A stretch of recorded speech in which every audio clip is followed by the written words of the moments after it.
B. Collins.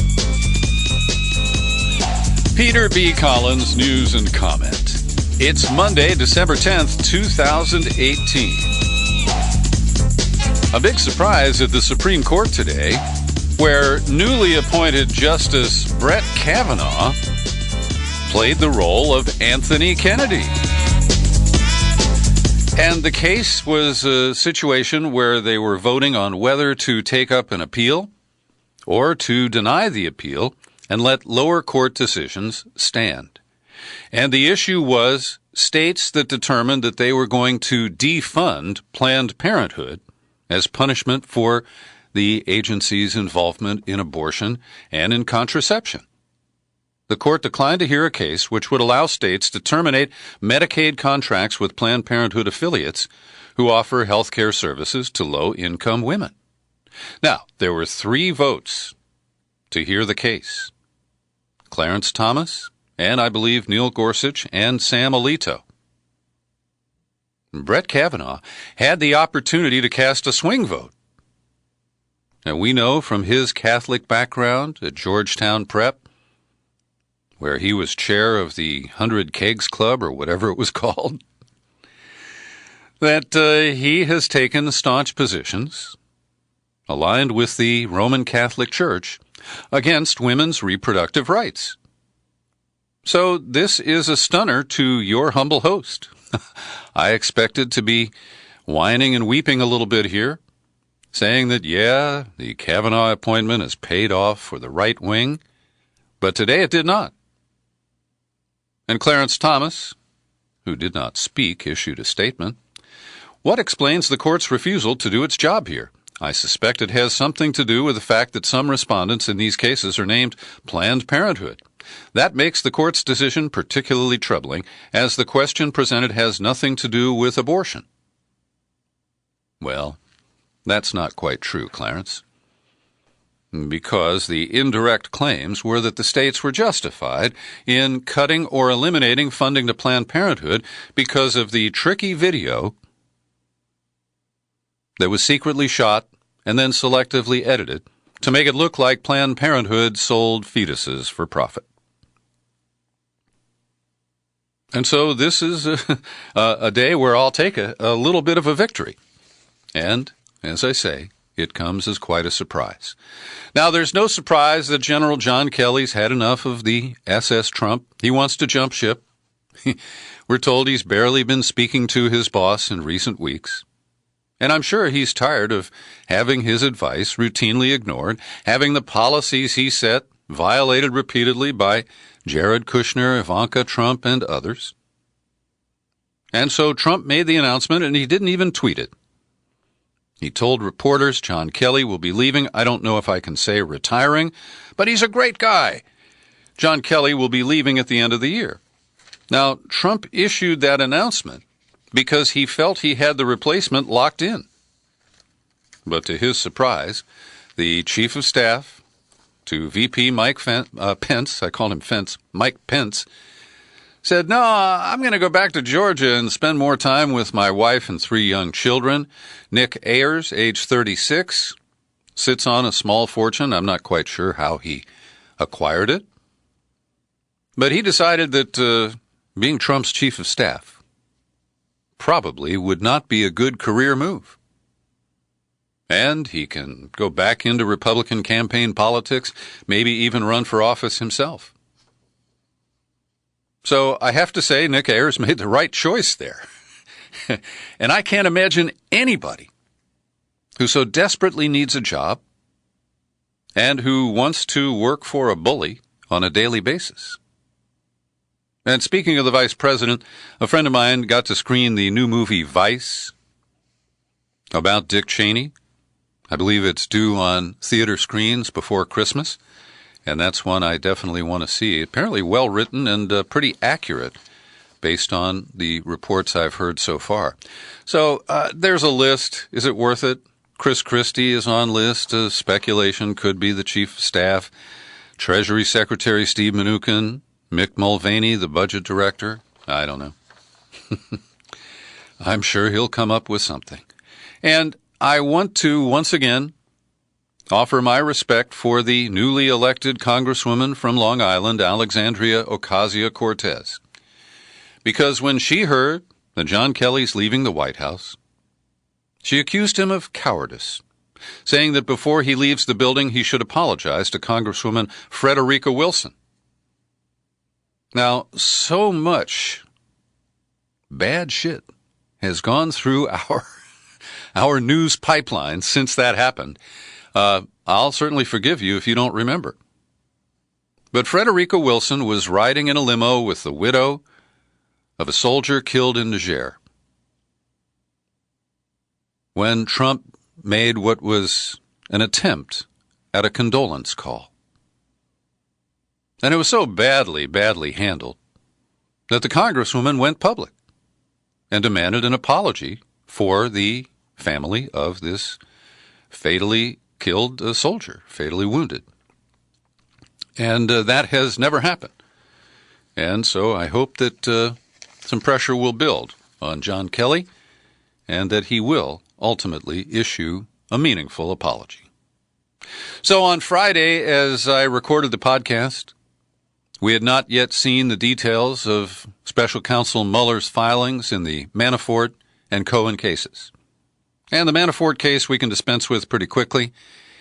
The assertion is that after accepting the plea agreement and agreeing to cooperate, that Manafort continued to deceive, lie to the FBI, lie to the investigators, and there's talk that he authorized a $125,000 payment, but the redacted information doesn't explain what that is about.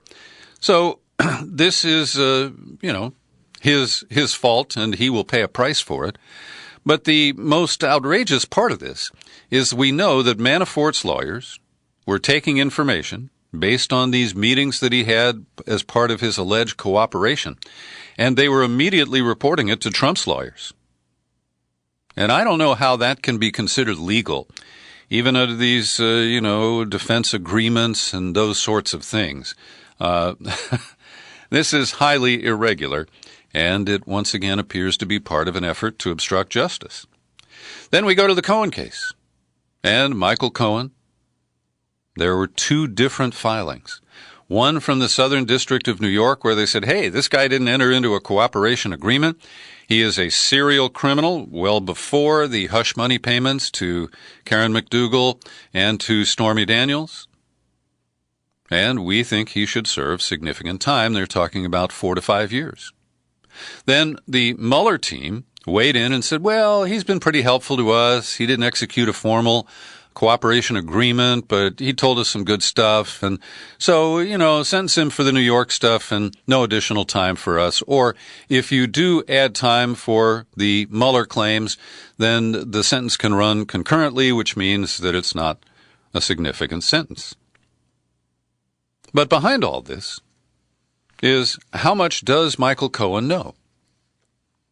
And did his latest guilty plea, where he admitted to lying to Congress about how long the efforts to cut a deal for a Trump Moscow hotel continued, it's roughly about 6 months. He had said previously it stopped in January of 16. It continued until May or June. Now, no deal ever materialized, and I consider this to be a lot of speculation.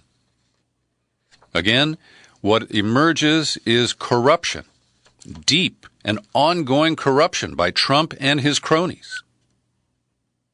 But at least from the Mueller filings to date, no clear public evidence of collusion, where there was a back and forth, a mutual agreement to accept Russian support in order to beat Hillary Clinton. And so I await the true evidence of that. And as I've always promised, if that evidence surfaces, I will accept it. But we haven't seen it yet. What we're seeing is more evidence of a ham-handed campaign where they didn't know what George Papadopoulos and Carter Page were doing. And they didn't need Page or Papadopoulos to grease the way for a meeting with Putin if Michael Cohen was already in touch with the top officials in the media organization at the Kremlin. And the fact that nothing happened leaves us with a lot of speculation about attempted collusion, attempted profiteering. And I think it suggests that Trump had no expectation that he was going to win.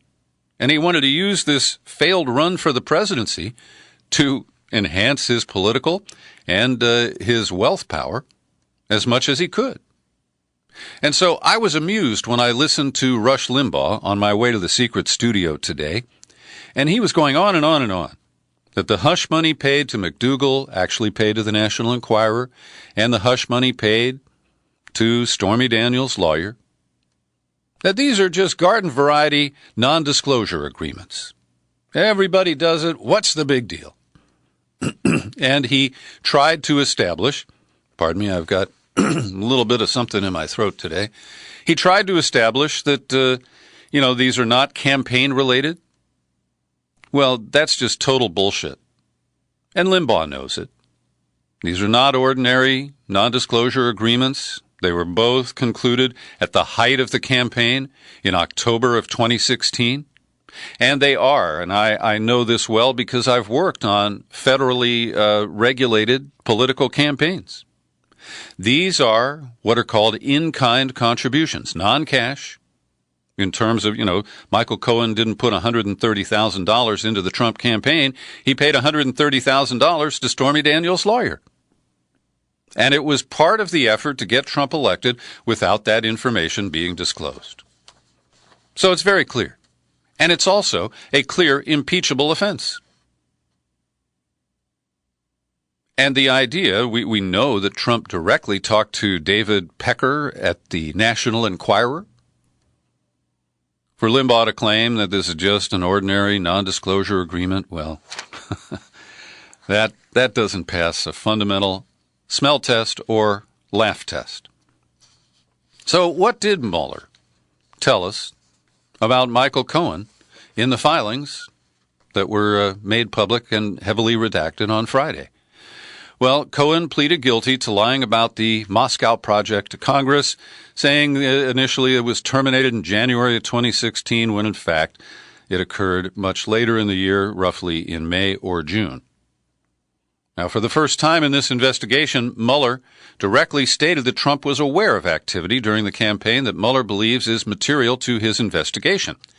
The activity around Trump Tower Moscow is particularly relevant, the filings say, because it happened at the time when sustained efforts by the Russian government to interfere in the election were taking place. Now, Mueller refers to those, but there is no evidence, so far, of those activities. Secondly, Cohen's lies to Congress, according to Mueller, were a key piece of the effort to derail investigations into Russia, writing that they aimed to set the tone and shape the course of congressional hearings, that Cohen hoped would limit the investigations. And there's also the hint that Cohen was coached, that Cohen told Mueller that the circumstances behind preparations for his congressional testimony, he related that, and that Mueller found that to be useful information. Mueller claims to have evidence that those with Trump connections and those claiming connections to Putin were both interested in arranging a Trump-Putin meeting. Now, there does seem to be significant evidence of this. But was it for the purpose of discussing how Russia was going to meddle in our election, how they had hacked the DNC and had Hillary's emails and were going to feed them to WikiLeaks? There is no evidence of that whatsoever on the record as of this date. So once again, I conclude that what we have so far is corruption, not collusion. And yet I maintain that that is enough to impeach Donald J. Trump and remove him from office. And I fully recognize what it takes to impeach a president. Watergate is where I cut my chops as a young talk show host in Chicago. I remember it vividly. And so when I hear people like Nancy Pelosi and Chuck Schumer, even James Comey is recommending against impeachment, thinks it would be divisive. And many people say, well, you simply can't get it through the Senate. You don't have the votes. No, you don't have the votes today. That is very true. But if Gerald Nadler, who's heading up the Judiciary Committee incoming, Democrat from New York, if he were simply to open an impeachment inquiry and announce that they are ready to receive any report that Robert Mueller writes, it would have a huge impact in checking the brazen behavior of this president, if nothing more. And as more information surfaces of what I see as a clear obstruction of justice campaign, I still can't figure out exactly what they were obstructing. Well, if Watergate is any model, over time, some Republicans will decide that their political future is better off supporting impeachment than aligning with an impeachable president. And that's what it takes to build that momentum. And if you don't try, you can never get there. And so to hear Jerry Nadler say, well, these would be impeachable offenses, talking about Cohen's guilty pleas. But he hastily added, whether they are important enough to justify an impeachment is a different question. But certainly they'd be impeachable offenses because even though they were committed before the president became president, they were committed in the service of fraudulently obtaining the office. But Nadler said it's too early to say whether Congress would pursue impeachment proceedings. Well, it's this kind of lame leadership that leaves us stuck with a fatally damaged president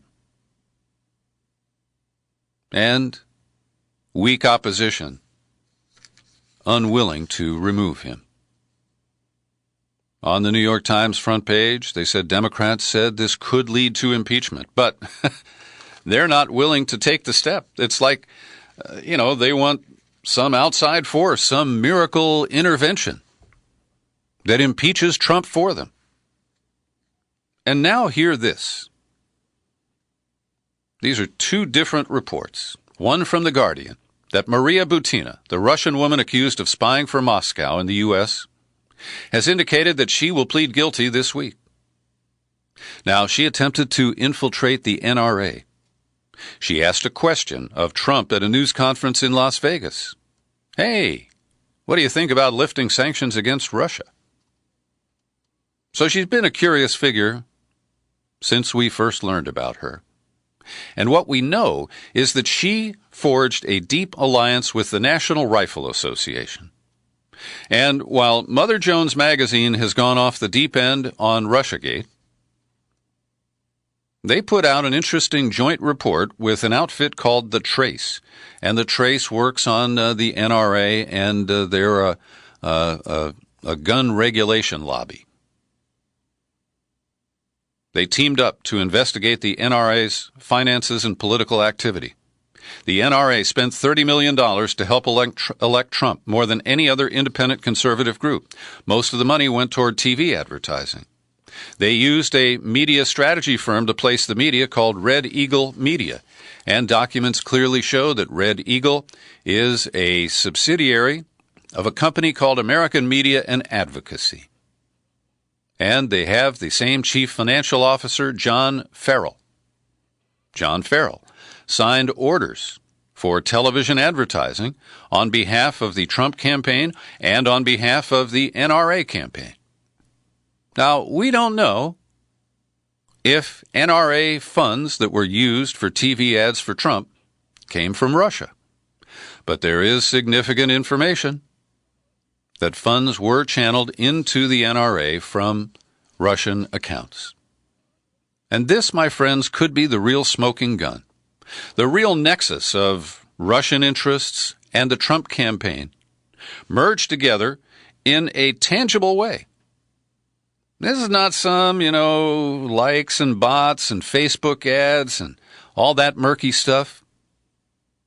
This shows collusion in spending media money on behalf of Trump's campaign. And in one case, they broke it down with a TV station that was carrying the Virginia Tech East Carolina game. And the TV spots ran on a radio station, a TV station, I think, in Richmond. And they were able to show that in 1 hour, both the NRA and Trump bought ads. When the NRA ran 2 ads in an hour, the Trump campaign ran 1. And in the next hour, when the Trump campaign ran 2 spots, the NRA ran only 1. So this is really powerful. And it seems to me that this is where the attention and the energy should be focused. And it could produce substantiation of claims of collusion between Russian interests laundered through the NRA and funneled into the Trump Campaign Control Center. And after all this talk of the DNC and hacking, the email leaks, the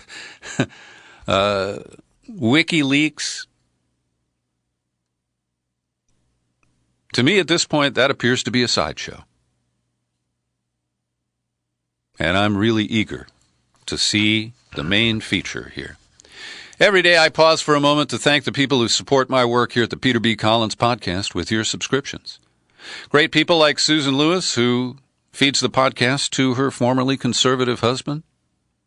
Richard Mott just renewed an annual subscription. Paul Karsh and Alice Carlson. They each kick in $5 a month. And here at the holidays, I put out that special appeal. Don't forget Peter B. If you listen on a regular basis and you value what I do, I urge you to kick in $5 a month. And if you've got extra cash, make it 10 or 20. If you want a good deal, take the $50 annual subscription. We'll bonus you with John Dist's new rock and roll CD, American University. I wish you all the best for the holidays, and if you're able to support me, I appreciate it even more. Well, a front pager on the New York Times Sunday really pulled back the curtain on Trump's crown prince, his son-in-law Jared Kushner, and Saudi Arabia's Mohammed bin Salman. And what the Times reports is that Jared was sized up early by Saudi spies. Quote, "The inner circle of the Trump White House is predominantly deal-makers who lack familiarity with political customs and deep institutions." And they support Jared Kushner.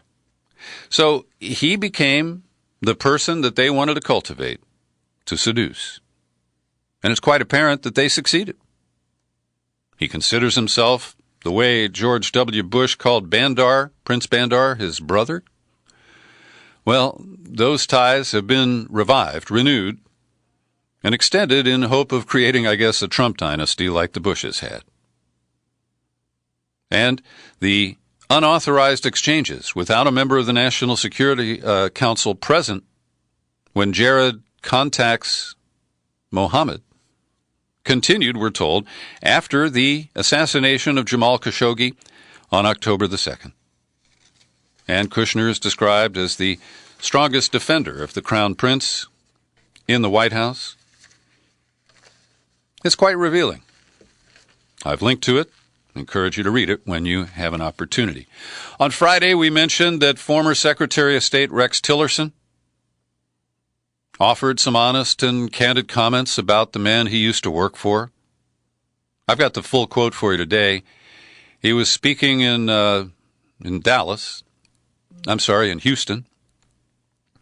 "It was challenging for me, coming from the disciplined, highly process-oriented ExxonMobil Corporation, to go to work for a man who is pretty undisciplined, doesn't like to read, doesn't read briefing reports, doesn't like to get into the details of a lot of things, but rather just kind of says, 'Look, this is what I believe.' Trump," he said, "kept pressing for actions beyond his authority. So often the president would say, 'Here's what I want to do, and here's how I want to do it.' And I would have to say to him, 'Mr. President, I understand what you want to do, but I can't do it that way. It violates the law.' Often," he said, "when Trump would get irritated, I'd say, 'Here's what we can do. We can go back to Congress and get this law changed. And if that's what you want to do, there's nothing wrong with that. I'm ready to go up there and fight the fight, if that's what you want to do.'" Now, these are honest, but he said them, or they were reported, on the day when Mueller was issuing his filings to the courts. And we know that makes Trump nervous. And when Trump gets nervous, he reaches for his phone and he tweets. So he did. Mike Pompeo is doing a great job. I'm very proud of him. His predecessor, Rex Tillerson, didn't have the mental capacity needed. He was dumb as a rock, and I couldn't get rid of him fast enough. He was lazy as hell. Now there's a whole new ballgame. Great spirit at stake. Now, that wasn't the other compulsive tweeting target, the only one, I'm sorry. George Conway, who is known as Mr. Kellyanne Conway, has continued to make personal comments on Twitter that put him at odds with his wife in her professional capacity. And so Eric Trump went out of his way to tweet this comment. And he said, of all the ugliness in politics, the utter disrespect George Conway shows toward his wife, her career, her place of work, and everything she's fought so hard to achieve might top them all. They even got Kellyanne to say that I think his tweets critical of the president, I think it's disrespectful. I think it disrespects his wife. That's the talking point that comes out of Kellyanne Conway and the media team at the White House. And what has George done? Well, he's told the truth. When Trump responded to Conway responded to the president's praise of Roger Stone, who praised Stone for claiming he would never testify against him. And Conway tweeted, file under 18 U.S.C. the section of the law that pertains to obstruction of justice and witness tampering. And so the effort is to divide the Conways, because George occasionally tweets the truth. Across the pond, Theresa May had a dose of reality over the weekend. She doesn't have the votes to get Brexit through the Parliament, so she has postponed the vote indefinitely. She says she's just going to try to wrangle more support, but others talk about a new vote by the public or a Plan B renegotiation. The European Union says no more negotiation. We are done. The issues relate to the status of Northern Ireland and just the fundamental fact that she does not have the votes to pass it. Now, the entire Parliament is divided, including the Labour Party, and its leader, Jeremy Corbyn, has been able to avoid taking any specific stands as Theresa May twists in the wind and risks losing control of the government. Now, Corbyn, who has survived anti-Semitic smears in recent months, is either really cagey or he's just trapped because his party is split on Brexit. Corbyn himself is a lifelong critic of the European Union, but he doesn't want to in any way support the Conservative Party's effort to leave the European Union. So his powder is dry, and I would look for a no-confidence vote to try to unseat the Theresa May government. And just the Eurostar ride away in Paris, over 1,000 people were arrested in the Yellow Vest protests as they continued in Paris and around France this weekend. And I want to make it clear that I have reported to you that the trigger for these protests is the new gas tax that is part of the climate change package under the Paris Accords. But it is really just the straw that broke the proverbial camel's back, and there are long simmering resentments against Macron for not only his autocratic style, but his anti-labor policies since he has become the leader of France. And in Poland, there is a climate conference underway, and the Trump administration sent a U.S. delegation which played a PowerPoint or a video promoting our unapologetic utilization of coal, oil, and gas. It led to laughter, and then jeers, and then chants of keep it in the ground and shame on you.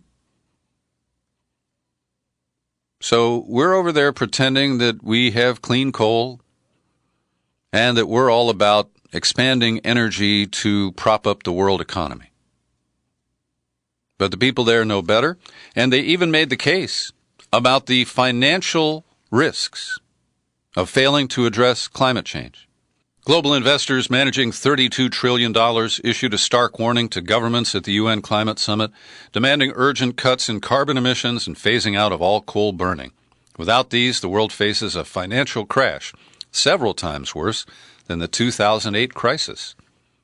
Well, if Trump could hear anything, it would be that.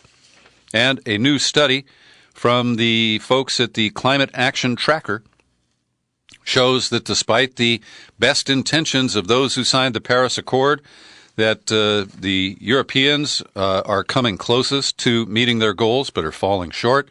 China is highly insufficient. And in Brazil, under new leadership, there are deep questions about whether they will exploit the Amazon instead of preserving it.